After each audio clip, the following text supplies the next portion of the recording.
యేసుక్రీస్తు బోధనలు ఆదర్శనీయమన్నారు మంత్రి పొన్నం ప్రభాకర్. సిద్దిపేట జిల్లా హుస్నాబాద్లో పర్యటించిన మంత్రి పలు కార్యక్రమాల్లో పాల్గొన్నారు. రాష్ట్ర ప్రభుత్వం తరపున ఏర్పాటు చేసిన ముందస్తు క్రిస్మస్ వేడుకల్లో పాస్టర్లతో కలిసి కేక్ కట్ చేశారు. ఈ సందర్భంగా క్రైస్తవులకు పండుగ శుభాకాంక్షలు తెలియజేశారు. అంతకుముందు పట్టణంలో జరుగుతున్న పలు అభివృద్ధి పనులను అధికారులతో కలిసి మంత్రి పరిశీలించారు. సిద్దిపేట జిల్లా హుస్నాబాద్లో ప్రభుత్వం తరపున క్రిస్మస్ వేడుకలు నిర్వహించారు. ఈ వేడుకలకు ముఖ్య అతిథిగా మంత్రి పొన్నం ప్రభాకర్ హాజరై నియోజకవర్గ పాస్టర్లతో కలిసి కేక్ కట్ చేసి పంపిణీ చేశారు. క్రైస్తవ సోదర సోదరీమణులకు ఈ సందర్భంగా మంత్రి పొన్నం ప్రభాకర్ క్రిస్మస్ శుభాకాంక్షలు తెలియజేశారు. హుస్నాబాద్లో క్రైస్తవ సోదరులకు కమ్యూనిటీ భవన నిర్మాణం కోసం స్థలాన్ని ఎంపిక చేయాలని ఆర్డీఓను ఆదేశించారు. ప్రజాపాలన ఏడాది పూర్తి చేసుకుందని, రాబోయే 4 ఏళ్లలో మెరుగైన పాలన అందించే సామర్థ్యం ఇవ్వాలని ఆ భగవంతుణ్ణి ప్రార్థిస్తున్నట్టు తెలిపారు. సోదరి సోదరులందరూ కూడా హృదయపూర్వకంగా నమస్కారం. అందరికీ క్రిస్మస్ శుభాకాంక్షలు.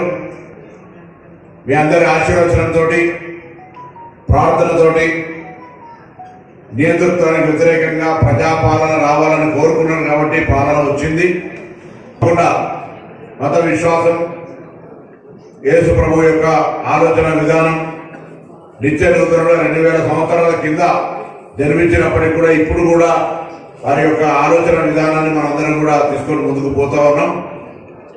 ఈరోజు క్రిస్మస్ యొక్క వేడుకలు ఈ సందర్భంగా జరుపుకుంటున్న ప్రభుత్వము, గౌరవ ముఖ్యమంత్రి రేవంత్ రెడ్డి గారు, మిగతా ప్రభుత్వ అధికారులు అందరూ కూడా ఆలోచనపడి అందరం కూడా బాగుండాలి, అభివృద్ధి జరగాలి, ప్రజల జీవితాల్లో మార్పు రావాలి, వారికి సంబంధించి సుఖ సంతోషాలతో ఉండాలని.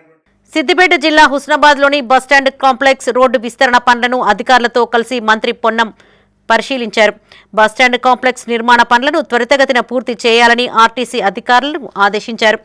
రోడ్డుకు ఆనుకొని ఉన్న చిరు వ్యాపారులతో మాట్లాడి రోడ్డు విస్తరణ పనులకు సహకరించాలని కోరారు.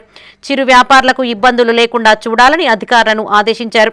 అనంతరం అక్కడే ఉన్న ఓ టిఫిన్ సెంటర్లో మంత్రి టిఫిన్ చేశారు.